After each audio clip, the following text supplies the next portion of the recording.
Benji Wiedemann and Alex Lampe, welcome to the conversation today. Thank you very much for having us. It is a real pleasure to have you with me. You're joining me from London. I'm south of Salt Lake City in Utah. And today we're going to be talking about driving organizational change from within. I'm really thrilled to have a chance to sit down with you and have this conversation. A really important topic. I think everyone is grappling with constant and rapid change, and the pace and rate of change is just accelerating. I think the reality that we're in is that change is just ubiquitous and it's around us constantly. And we have to learn how to navigate constant change, how to be ready for that change and how to embrace it. Uh, but we're human, and humans tend to resist change. We tend to like at least the perception of stability and normalcy and control, and so there's resistance, and as leaders we need to find ways to be able to influence and drive change within our organizations, and that's a challenge. Anyone who's led an organization, who's led a team, knows how hard that is. So this is what we're going to explore together today. As we get started, I wanted to share Alex and Benji's bios with everybody. Benji Wiedemann is co-founder and executive creative director at brand and business consultancy Wiedemann Lampe. He brings over 2 decades of experience to help brands and organizations unlock cultural impact at scale. Alongside co-founder Alex Lampe, Benji created Lemonade, an enterprise-grade digital platform designed to enhance collaboration and communication between teams, businesses, and communities throughout the creative process, drive in deep-rooted and meaningful business transformation. Alex Lampe is co-founder and executive strategy and innovative director at brand and business consultancy Wiedemann Lampe. He brings over 2 decades of experience in building brands, digital ecosystems, and tools that help organizations unlock transformation through design thinking, innovation, service design, and experiential design while crafting and protecting their unique cultural identities. And that's just a snapshot, like little tidbit of both of their backgrounds and professional identities. I mean, there's so much more I could share about both of them.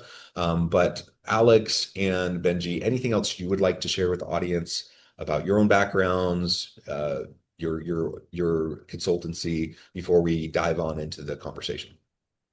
I thought that was pretty comprehensive, but just one note. So if you hear me, I'm Benji, so I'm the one with the German twang in the voice. Because I was originally born in Germany, but I came here, I exiled myself from Germany when I was 18, and since then I've always lived and loved being in London. And I'm Alex. So yeah, born and bred in the UK here, and my particular expertise in love design. So we're both, we call it classically trained designers, but through our career progression is getting deeper into the strategic kind of underpinnings of any business, and looking at that from a transformative state. And that brings together this expertise and knowledge of strategy, technology, and design, and how all of these feed into kind of a wider business context. Yeah, yeah, I love it. And I love how, you frame kind of the purpose of your consultancy and what you do. And the combination of the design, the innovation, the experiential, the brand, all of these different components, which I think are so important in how we navigate the modern workplace, engaging with our customers, all of that. I think it all goes together. And far too often, we we kind of pick at the edges of like different aspects of what we need to be doing, and we need to think more systemically, Yeah. right? About, because everything is connected, and when we only pick at one little piece, it's kind of like whack-a-mole, right? Like, yeah, that one little piece is important, but when we only pick at one little piece, it's whack-a-mole. You kind of hit that one piece, but this other thing pops up over here, and you only end up putting band-aids on things, and you don't actually get at any root causes of anything, and you don't really move anything forward. So I love what you're doing. And that really leads me to the first question. I know everyone talks about change and everyone talks about transformation. These are buzzwords that are out there in industry. You talk about transformation a little bit differently. You frame it as brand-led transformation. Maybe talk to us a little bit about that. What do you mean by brand-led transformation? All right. Alex touched upon it. Now, we are trained graphic designers, right? And as a graphic designer, you've got an inquisitive, problem-solving mind, and you try to find the simplest solution, the simplest, clearest solution for the problem that you're facing. That can be highly complex in that world. It depends what organization you work with. Now, Alex and I somehow consistently through our lives have gravitated to increasingly complex problems. And that's a really important part, that we move from the need to simplify things, clarify things, and communicate things through the design process. We move then deeper into organizational structure to really find out what is it we want to be saying with the delivery of the work. And that's when we found ourselves much deeper in the design, in the brand strategy aspect of things. And so once you start these conversations, you start shaping the organizational trajectory quite a lot more. And then there was a key moment in our lives. So we moved from design deeper into strategy, that we realized actually what we're now doing is using brand as a lens to inform business strategy. And what we like to say is that at the heart of good brand strategy is good business strategy, but also at the heart of good business strategy is good brand strategy. So for us, these were very clear points to create a symbiotic relation. And what is really interesting, coming actually from the design point of view, that the only strategic execution the audience sees is in the experience. And that's where we come. We are able to articulate the experience through service design blueprints, through how this whole brand is experienced. And as you said earlier, the totality of it. Yeah. And how that really connects with the boardroom deep strategy. And what we realized, which is quite an interesting one, that when you walk in as a brand designer, people say, hey, we're getting creative, or we're going to get a new logo and new colors, etc. But you're using this really as a Trojan horse to get into very deep psyche of the business. And the reality is that the business that one deals with often don't talk a moment about where they're going, how they're going about it. And this is where this real transformational piece happens, is when we get people talking. And I think it's a bit like marriage counseling at times, where one sits together and works through things. And it doesn't need to be on the confrontational conflict side. It's just, are we aligned? Where are we going as an organization? Yeah, I think that's one of the biggest things, is a brand-led transformation starts to take people out of their organizational silos and think about the organization through the lens of the audiences it's serving and all of the stakeholders and everybody it's communicating with. And that starts to dismantle these compartments, and sort of encourages companies to kind of think outside that organizational structure and think about the value that they're creating and who that is for. And it's really around focusing not on what they're doing, it's on the value and the benefits that they're providing for their audiences, for the people that they're engaging with. So it's really starting to focus on the why and not the how. And that's really important. And that's quite difficult for people to do when they're in the trenches of delivering their everyday jobs and thinking about their KPIs and delivering on these targets, is actually like just zooming out and understanding why we were here, what are we doing. Yeah, and maybe talk a little bit more about that experience piece, because I think that's essential to, in connection to the branding piece. But you highlighted that. I'd love to, double click on that and drill down a little bit more, because I think that's so essential. We often talk about user experience design. We talk about employee experience within the workplace. And I think this experience piece, certainly it's been talked about more and more in recent years, but I think it still does not get the attention it deserves, Yep.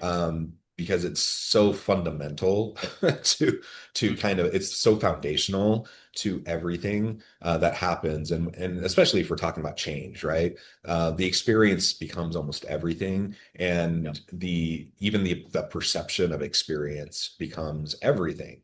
Yeah, like what's been your experience with dealing with experience as you're dealing with clients? Yeah, so I'd say there's a number of levels here. Okay.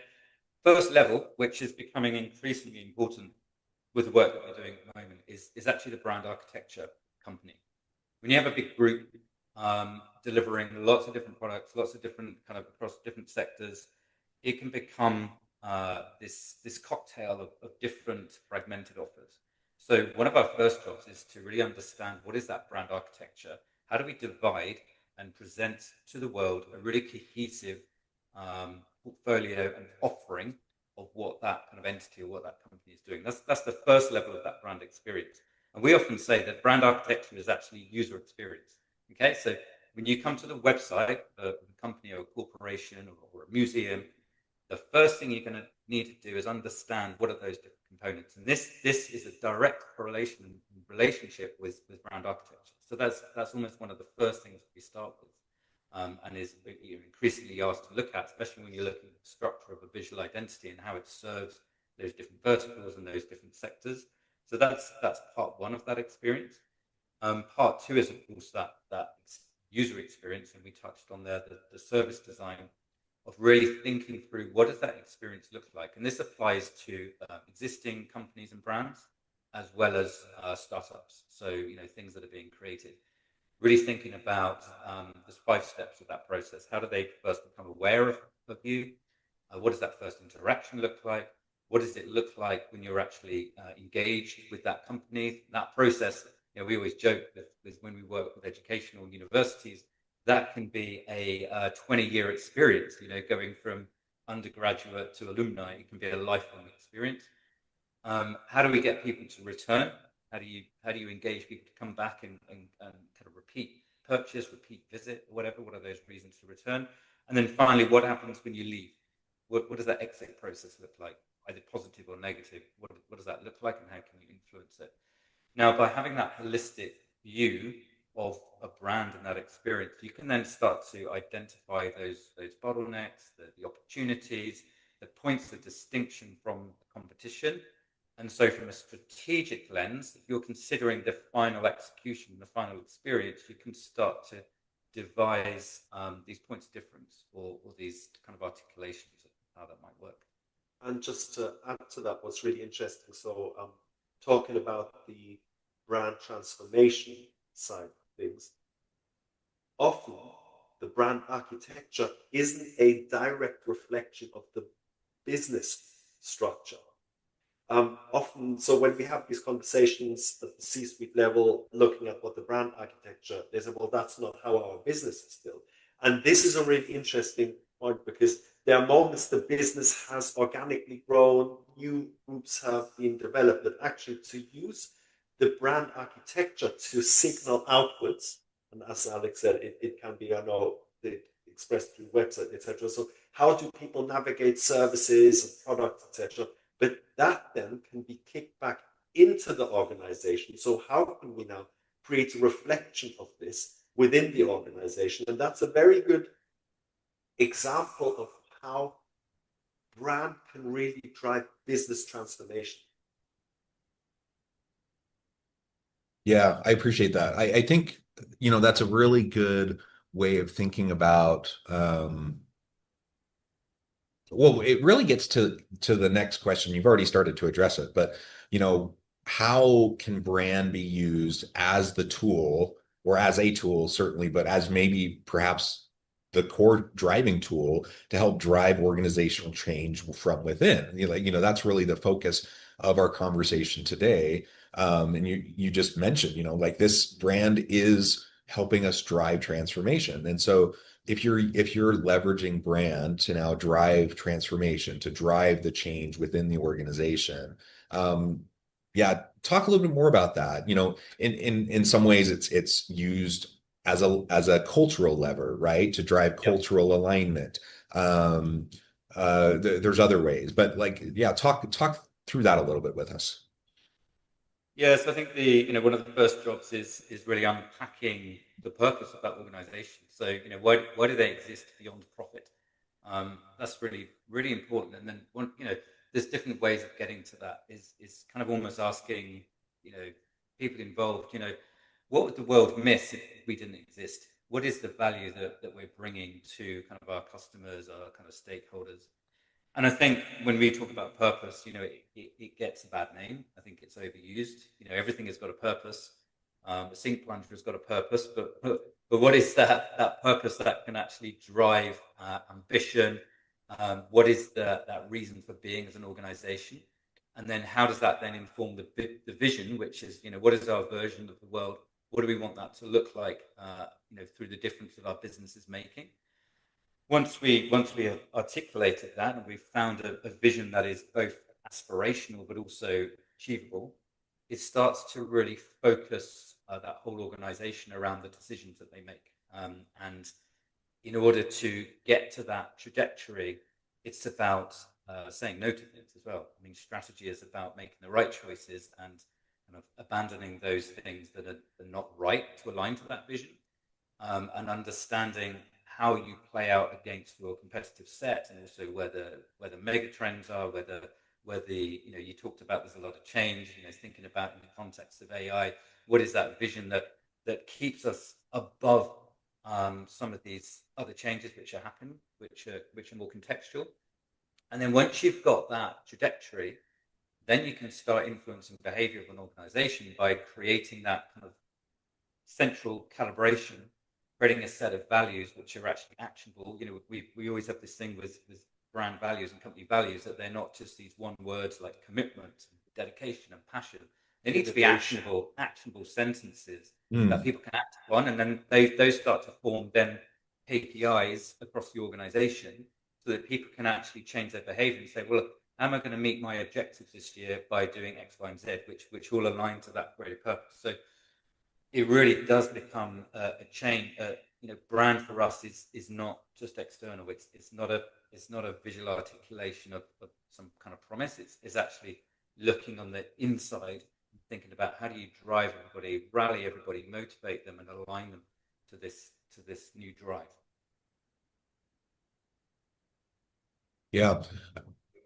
One of, as we're preparing for this interview and I was looking over some of the notes, and, one of the examples that I noticed was an organization that you've worked with, the Louvre Abu Dhabi. And, one of the change approaches, the cultural organizations that you've worked with, maybe talk us through a practical example of like how you've gone about this with the Louvre Abu Dhabi, because I think it's fascinating. Yeah, what does it look like in practice when you're doing this? That was a hugely exciting and transformative project for ourselves, and as a business, we have had the privilege of working with multiple organizations that really help us grow as individuals, help us grow as like from a skill set and as teams, not from people wise, but just from an understanding of our subject matter. And we worked with them, or started work with the Louvre Abu Dhabi in 2 years after the opening. And what we also have to just quickly say, so there's the Louvre in Paris. They've got another museum in Lens, which is West France. And then this was the first outlet outside of France. So it was one of the greatest intergovernmental agreements and projects outside of France. So it was, and we didn't go into it blindly, and we knew this was going to be quite interesting. one to work with, and also kind of like the reason why we were appointed to do it, because we had a quite simple strategy. When they said how are we going to approach it, we said we need to get people in the room and just start nodding. We just need to start agree on very clear things. So when we started to work with them, now rewinding, it had opened. People had visited, but it hadn't really woven into the fabric of society. And when you're looking at that, there's a larger game at play. So until 65 years ago, the UAE mainly were nomads moving around. And so their whole way of learning is way more story based. So there's something called the tradition of Hakawati, which is the storytelling nature. So on camels, around fires, campfires. So the language that they've developed is immensely depth. It's got such great depth to it. It's so broad, and it's way more complex and nuanced than our language. And that's a really interesting thing to note. But now in modern days, there's a note that was taken to say, actually, this is really important to have a museum going nation, that we've got object-based learning. And now that we are settled, we can introduce that now into society. So the real task of this is starting the journey of creating a museum going nation. That's a really key part to it. And then we started work with them about the alignment. And one of the key things is what Alex mentioned. It's bringing people together on the journey. And our whole approach is extremely forensic. So we spend a lot of time talking to people like you do. When you say you double click, we double click a lot in these meetings, and it's about deepening our understanding. And whilst you're doing that, you're getting groups together and get them to talk, get them to understand each other's point of view, that whilst you're in the day-to-day work, this is something also that we talked about. People are in their silos, not because they want to be, it's just by through default that they've got a very specific mandate that they're following. And so there's not much time to actually zoom out and say why we're here. So we were able to realign their vision, why they exist, and their mission and their purpose through all this like cross the board engagement. So it was C-suite, it was the catering companies, it was the security guards. They are the first people you would meet from the experience. And then we started bringing all of that together into a narrative, points of difference, and everybody started to understand this. And we landed on a theme of like stories of cultural connections, because it's the only museum in the world that shows 3 different objects side by side from different cultures and different time, and it highlights the components they have in common. So the key thing is like, isn't this wonderful that we have more in common than pulls us apart? That's the curatorial outcome. Now everything around then starts building from that point of clarity. And what we then started working on with teams to embed this, how can you do your job and enhance the stories of cultural connections in the day-to-day decision. And this is a key thing now. We touched upon it. Alex said, so it's not just that values aren't just words. How can you give it more purpose and meaning? And our key was to have people change their incremental day-to-day decision making based on the backdrop of that. Like, is there a way can we tell stories of cultural connection? Is there an option doing that? And then we would choose that. And if you take that across the whole organization, across time, that's how you create a really deeply rooted transformation. Again, using the idea of brand. So we are not at the point of design yet at all. And then we start to kind of go in. So what are the difficulties that you are facing as an organization? And if anybody's listening who runs a cultural institution knows exactly what we're talking about, when the output is immense and the team is very limited. So how can we create internal processes from commission to creation that are so streamlined and their timelines attached? So we develop 3 different type of projects. One, which is a really fast turnaround. It's got a really tight brief structure and visual articulation that is really templated. So there's not much flex. And then we started building the next one. So that would take days, then weeks, and then months. And everybody knows it. So if you need something quick, that's how it's going to look. And if you need months, then that's what you need to also budget time-wise for. And that really helped unpick it on an organizational level. So what we really did is design the internal structure to being able to unpick it. And then we went into more the outside world, and that's when Alex worked a lot on the visitor experience. Did you want to talk about that? Yeah, I mean, less about brand transformation, but again, going back to your execution point and the experience point, it's no use having all of this really well articulated in a strategy deck if the visitor experience on ground doesn't match that. So we looked at the whole visitor experience. It's an amazing architectural monument that has been created, but it's modeled around a labyrinth structure. It's modeled around a soup, which is like a maze. And the whole premise was to get lost in art, which is a fascinating proposition, but people were literally getting lost and they couldn't leave. They couldn't find the toilets. There was no point of orientation. So we looked at the whole visitor experience as well. And just another point based on what Benji was talking about, the Louvre is a blend of different cultures working there. So you've got kind of local Emiratis, you've got expats, you've got people from all nationalities, you've got the relationship with France. And so part of the work that we did was bringing those cultures together, and we came up with this concept of the mindful museum about treating each other with respect, creating those boundaries and creating those rules of engagement as well. So that was a big part of what we were doing as well. Yeah, as Alex said, the stakeholders were so complex. It was from the architect Jean Nouvel to the Department of Culture and Tourism, the Louvre, the French government. It's sprawled, and getting people into a room, and it's really about pattern detection. It sounds quite technical, and it needs a lot of human or emotional intelligence to say, this is, I think, where we're all agreeing.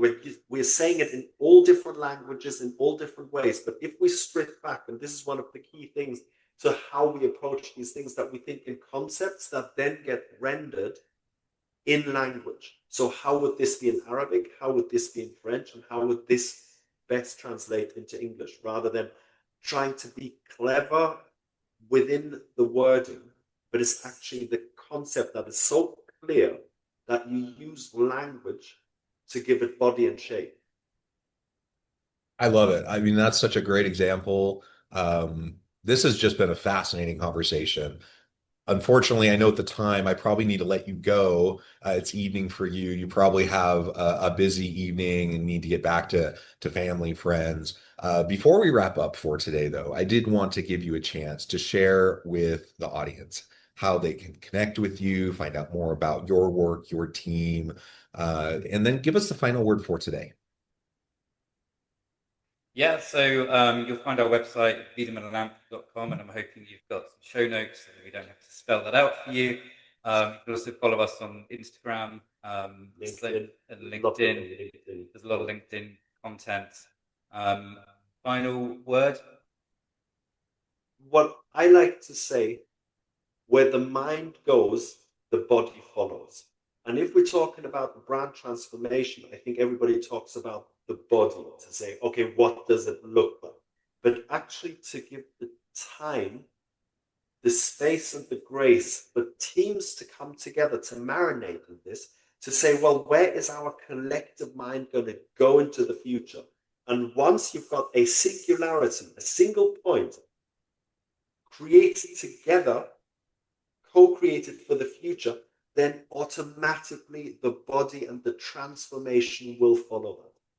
I've got one more thing to add, and that I think that brand strategy needs to transcend leadership tenure. So what I mean by that is that you create the strategy, and that should be lasting for the next decade, next 15 years. Of course, it's continually recalibrated, but I think you need to give it a chance, and you need to have that direction of travel, and that is not kind of reinvented every time there's a new CEO or a new CMO, because that loses you damage the integrity of the company's trajectory. Dilutes equity and diffuses the meaning of the purpose.